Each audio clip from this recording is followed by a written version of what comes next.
At sa gilid ng kubo ng gurong ito ay may buhay na sapang mabato. Hi, ako nga pala siguro at kung bago ka sa vlog ko, i-follow nyo naman ako. At dahil nga may buhay na sapa sa gilid ng kubo natin, at kung inyong mapapansin, mga dambuhalang bato ang tatambad sa atin.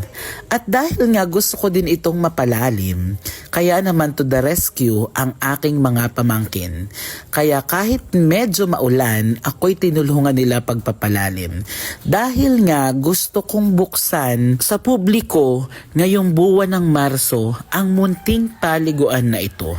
Kaya naman kahit diyan ay medyo malamig at nilalamig na din sila, ay to the rescue pa rin sa pagtulong sa akin. At ang tanging motibasyon ko nga din sa kanilahan adi pag may nag-entrance fee nga dito sa aming munting paliguang ito, ay di sila'y aking hahatian at nang sila daw ay merong maipon ngayong summer.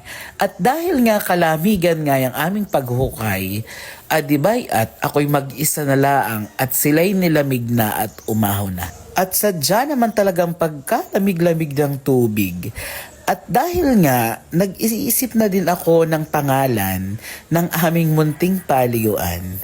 Aba, adiin nyo na lamang pakaabangan at sundan ang aking susunod na vlog.